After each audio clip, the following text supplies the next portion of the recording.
उन दिनों हमारी रहाइश शहर के पसमानदा इलाके में थी। मेरी दुकानदारी भी बिल्कुल मामूली सी थी।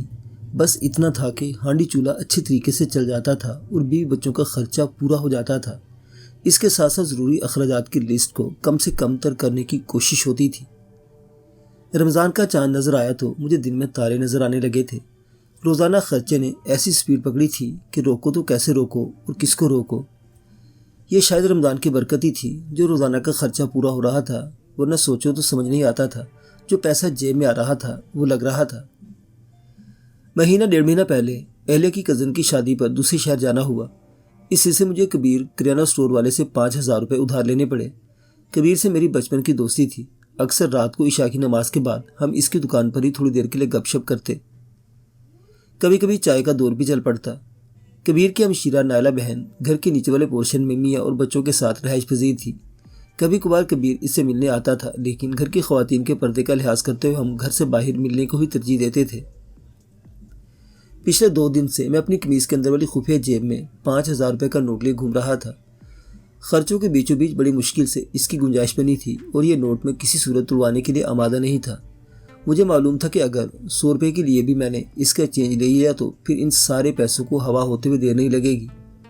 मैं जल्द अज जल्द कबीर को उधार वापस करना चाह रहा था। आज भी कबीर की दुकान बंद देखकर मैं मायूसी से वापस घर लौट रहा था। मैं ईद को मद्देनज़र रखे हुए इसका उधार वापस करने के लिए बेचैन था। घर की गली के शुरू में मुझे वही फ़कीर दोबारा नजर आया।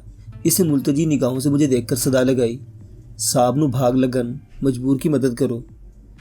इसके हमरा वही मैले कुचैले फराक में बिखरे हुए शैद रंग बालों वाली छोटी बच्ची थी। ये फ़कीर शुरू रमज़ान में हमारी गली में सहरी के वक्त सदा लगा रहा था। शाम को अफ्तारी से पहले भी इसी गली में पाया जाता था, पर अब 2 दिन से मेरा इससे सामना हो रहा था। अब भी इसे मुंतज़िर देखकर मैंने जेब में हाथ डाला तो कल ही की तरह जेब भी खाली थी। जो थोड़े बहुत खुले पैसे थे मैं इनसे दही और चाट का सामान ले चुका था। आज भी जेब टटोलते हुए अंदरूनी जेब में पड़े 5,000 के नोट की कड़कड़ाहट ने जैसे मुझे घुरक दिया। खबरदार, ये कड़कड़ाहट भी इस बेचारे तक नहीं पहुंचनी चाहिए। कहाँ वो गरीब चंद छोटे नोटों का सवाली, कहाँ तू 5,000 का नोट लिए फिर रहा है। भाई आज भी खुले पैसे नहीं, वरना मैं ज़रूर देता। फ़कीर सर हिलाता हुआ फिर मुझे दुआएं देता हुआ आगे बढ़ गया। मैं बाकी इसको कुछ देना चाह रहा था। इसके साथ खड़ी छोटी बच्ची की जर्द होती आंखें, उतरा हुआ चेहरा दिल को ठेस पहुंचाता था। पर अजीब बात थी, 2 दिन से मेरे सामने उस वक्त आता था जब मेरी जेब खाली होती थी, यानी खुले पैसे नहीं होते थे सिवाय इस 5,000 के नोट के। अगले दिन शाम को इसी तरह उधार वापसी की उम्मीद लिए मैं कबीर की दुकान पर गया। दुकान तो खुली थी पर कबीर किसी काम से घर गया हुआ था।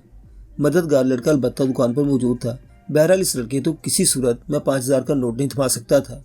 मैंने खुले पैसों से बच्चों के लिए खाने पीने की चीज़ें ली और फिर घर का रुख किया और फिर घर की गली मुड़ने से पहले ही इस फ़कीर से सामना हो गया। इसके और इसके साथ खड़ी मासूम सी खस्ता हाल बच्ची की निगाहें फिर मुझ पर जमी हुई थी। मैंने जल्दी से जेबें टटोली। एक 10 रुपये का नोट और दूसरे 2 रुपये के सिक्के मेरे हाथ में आए। बाकी खाली जेब मेरा मुंह चढ़ा रही थी। इस दौरान मैं वो दोनों मेरे करीब आ चुके थे। इतने दिन इंतज़ार करवाने के बाद अब 14 रुपये हाथ पर रखते मुझे नदामत सी महसूस हो रही थी। उफ बाबा, क्या करूँ अब मैं, आज फिर पैसे नहीं बचे। मैंने खजल होते हुए कहा। बाबा बदस्तूर इन्हीं निगाहों से मुझे देख रहा था। फिर मैंने तसल्ली देते हुए कहा, चलो बाबा, वादा है तुमसे, कल खुश कर दूंगा। अच्छा साहब जी, कल तो वैसे भी आखिरी दिन है यहाँ मेरा। फ़कीर सलाह लगाता हुआ आगे बढ़ गया। मैंने सोच लिया था कि कल 100 रुपये बाबा को दे दूंगा और एक 100 का नोट इस बच्ची को पकड़वा दूंगा। अगले दिन मेरे ससुराल में इफ्तार की दावत थी। मैं जल्दी घर आ गया। अहले और बच्चे भी तैयार हो रहे थे। मैंने कुछ देर के लिए टीवी लगाया और ख़बरें सुनने लगा। मेरा छोटा 6 साला बेटा अहमद टेरेस में बाल से खेल रहा था। टेरेस का दरवाज़ा बंद था। मैं खिड़की से बड़ी मुहैवियत से देख रहा था। वो आजकल बहुत शरारती हो गया था। हर काम इससे उल्टा होता था और मुझे इस पर रह रहकर गुस्सा आता था। लेकिन इस वक्त अकेले बाल से खेलता हुआ मुझे बहुत ही मासूम लगा। मुझे बेतरा प्यार आया इस पर। मैं उठकर बाहर टेरेस में इसके पास जाने लगा तो सीढ़ियों के पास नीचे से मुझे कबीर की आवाज़ आई। वो अपनी बहन से बातें कर रहा था। इसके अंदाज से लग रहा था कि उजलत में है और बैठेगा नहीं। मैंने जल्दी से खिड़की खोलकर अहमद को अंदर बुला लिया। बेटा, कबीर अंकल नीचे आए हैं, इन्हें ये पैसे दे आओ। मैंने 5,000 का नोट इसके हाथ में थमाते हुए कहा। वो फर्माबरदारी से सीढ़ियों की तरफ चल पड़ा। इसी दौरान में कमरे के अंदर से मेरे फ़ोन की घंटी बजी और मैं उधर भाग गया। ईद से 2 दिन पहले इशा के बाद कबीर से दुकान पर मुलाकात हो ही गई। मैंने कहा, यार तूने अच्छा तंग किया है मुझे। किसी ने उधार लेने के लिए इतने चक्कर नहीं लगाए होंगे। जितने मैंने वापस देने के लिए लगा दिए। बड़ा बोझ था मेरे ऊपर।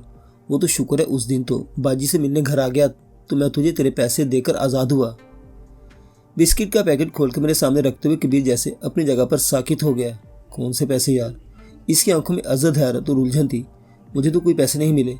अब की बार जैसे धमाका हुआ था मेरे सर के अंदर। दुकान से लेकर घर तक का रास्ता न जाने मैंने किस तरह तय किया था। अहमद टीवी पर अपने पसंदीदा कार्टून देख रहा था। अहलिया ने मुझसे मतलूबा चीज़ों का पूछा, पर इस वक्त बौखलाहट में मुझे कुछ सुनाई नहीं दे रहा था। अहमद, उस दिन जो पैसे मैंने तुम्हें नीचे अंकल को देने के लिए दिए थे वो कहाँ है? मैंने इसके कान से पकड़कर गरजते हुए कहा।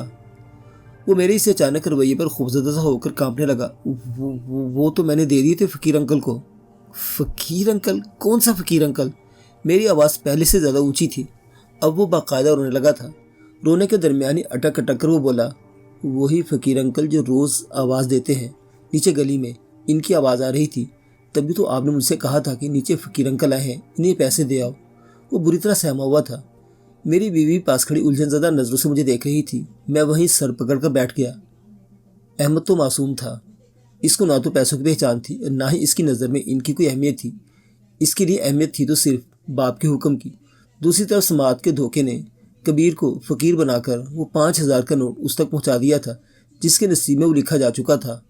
और वो फ़कीर, वो वाकई हैरान होगा कि आज साहिब ने वादे के मुताबिक मुझे खुश किया। और क्या खुश किया। जो पैसे कबीर तक नहीं पहुंच पा रहे थे असल में वो इसी फ़कीर के नसीब के थे और वो उस तक पहुंच गए थे। इस वक्त तो बहुत कुलक हुआ, लेकिन बाद में दिल को तसल्ली भी हुई कि वो बहुत ज़रूरतमंद था। एक शाम में अफसुर्दा सा बैठा था कि अब कबीर को क्या जवाब दूंगा कि दरवाजे पर बेल हुई। अहमद ने दरवाज़ा खोला और बोला, एक अंकल आपसे मिलने आए हैं। मैंने बाहर जाकर देखा। वो मेरी दुकान से फर्नीचर खरीद कर ले जाने वाला एक पुराना कस्टमर था। बड़ा दबंग किस्म का दूध दही फरोश था। काफ़ी अरसे से मेरे कुछ पैसे दबाए बैठा था। मेरी हिम्मत नहीं थी कि इससे उधार वापस ले सकता। सलाम दुआ के बाद इसने मेरे डूबे हुए 15,000 रुपये मेरे हथेली पर रख दिए और आजी से बोला, माफ़ करना बाबू यार, कुछ देर होगी, तुझे तो तकलीफ़ हुई होगी, मैं शर्मिंदा हूँ। बहुत शुक्रिया मलक जी। मैं वो मुश्किल इतना ही कह सका। ईद के बाद तेरी भाभी की गुर्दे का ऑपरेशन है, तुम भी दुआ करना कि सब ठीक ठीक हो जाए। वो बोला, इंशाअल्लाह इंशाअल्लाह। मैंने सदके दिल से कहा और मुझे अल्लाह की शान को समझने में ज़रा देर न लगी कि खुदा कैसे डूबे हुओं को तैराता है। सुबहान अल्लाह, वो बहुत बड़ा कारसाज है। मुअज़्ज़िज़ सामीन हज़रात, कभी कभी गलत फहमी भी किस कदर दुरुस्त समत में चलने का सबब बन जाती है। जैसा कि इसकी एक ज़रा सी गलती ने कितनी बड़ी नेकी का दरवाज़ा खोला, जिसका अंदाज़ा इसे बहुत बाद में हुआ था। मुअज़्ज़िज़ सामीन हज़रात, आपको ये कहानी कैसी लगी? अपनी आरा का इजहार कमेंट बॉक्स में कीजिएगा। कहानी सुनने का शुक्रिया। अल्लाह हाफिज़।